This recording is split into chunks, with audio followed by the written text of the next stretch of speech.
Hi అండి. అందరు ఎలా ఉన్నారు? బాగున్నారా? మా వీడియోస్ చూస్తున్న ప్రతి ఒక్కరికి థ్యాంక్స్ అండి. ఇలాగే మా ఛానల్ని ఆదరించాలని, చాలామంది సబ్స్క్రైబ్ చేసుకోవాలని కోరుకుంటున్నామండి. నేనైతే ఈరోజు ఈజీగా బొంబాయి రవ్వ, హాఫ్ కప్పు బొంబాయి రవ్వ, హాఫ్ కప్పు ఇడ్లీ రవ్వతో అయితే ఉప్మా అయితే చేసుకుంటున్నాను. నేను ఏ విధంగా తయారు చేసుకుంటాననేది ఈ వీడియోలో అయితే చూపిస్తున్నాను. చాలామందికి ఉప్మా అంటే ఇష్టపడరు కదండి. నాకైతే ఉప్మా అంటే చాలా ఇష్టము. అది చల్లగా అయితే తినబుద్ధి కాదండి, వేడి వేడిగా ఉంటే బాగా తినబుద్ధి అవుతుంది.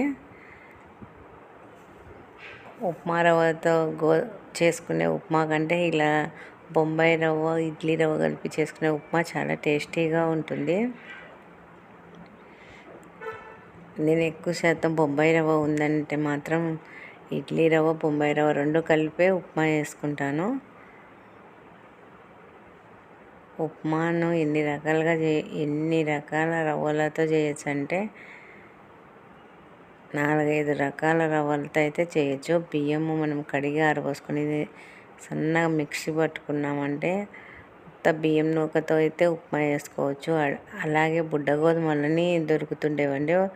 ఒక 10 years 20 years బ్యాక్ అయితే అందరూ పొలాలలో వేసేవాళ్ళు. ఇప్పుడైతే తక్కువగా వేస్తున్నారు అనుకోండి. ఆ ఎర్ర గోధుమలతో చేసిన ఉప్మా అయితే చాలా స్వీట్గా ఉంటుంది, టేస్ట్ కూడా బాగుంటుంది.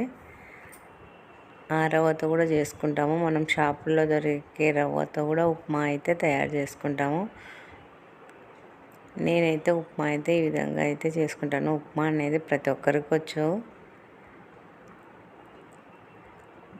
బొంబాయి రవ్వ అంటే జిగటగా బంకగా ఉంటుంది కదండి. ఇట్లా కొంచెం ఇడ్లీ రవ్వ కలిపామంటే ఆయిల్లో రవ్వను వేయించుకోవాల్సిన అవసరం కూడా లేకోకుండా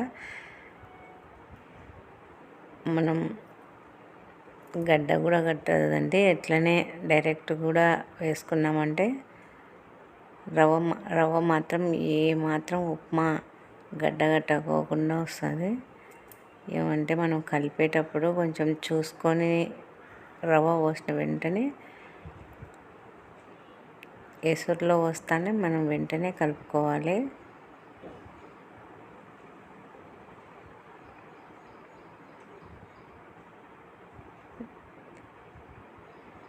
ఉప్మా మాత్రం చాలా టేస్టీగా ఉంటుందండి.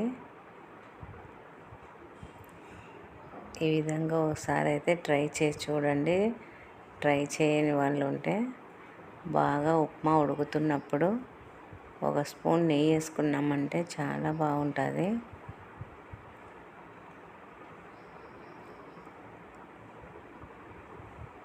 మా వీడియోస్కి ఫస్ట్ టైం చూసినట్లయితే లైక్ చేసి, షేర్ చేసి, సబ్స్క్రైబ్ చేసుకోవడం మాత్రం మర్చిపోవద్దండి. ఇలా లాస్ట్న మొత్తం ఉప్మా అంతా ఉడికిన తర్వాత మనం సన్నగా తరిగి పెట్టుకున్న కొత్తిమీరని వేసుకున్నామంటే ఉప్మా అయితే చాలా గ్రీనీగా, కొంచెం వైట్గా చాలా బాగా కనిపిస్తుందండి. ఉప్మా రెడీ అయిపోయింది. ఉప్మా రెడీ అయిన తర్వాత మనము వేడిగా మామిడికాయ చట్నీతో కానీ చిట్లం పొడితో కానీ వేసుకొని తిన్నామంటే ఉప్మా అయితే చాలా బాగుంటుంది. చిట్లం పొడి అంటే అదేంటి పప్పులు, కొబ్బరి, ఉప్పు, కారం, వెల్లిపాయ వేసి పొడి అయితే కొట్టి పెట్టుకుంటాము. ఆ పొడి అయితే ఉప్మాలోకి కానీ ఉగ్గానిలో కానీ వేసుకుంటామండి. చూడండి, వేడి ఉప్మా నేనైతే తినడానికి రెడీగా ఉన్నాను.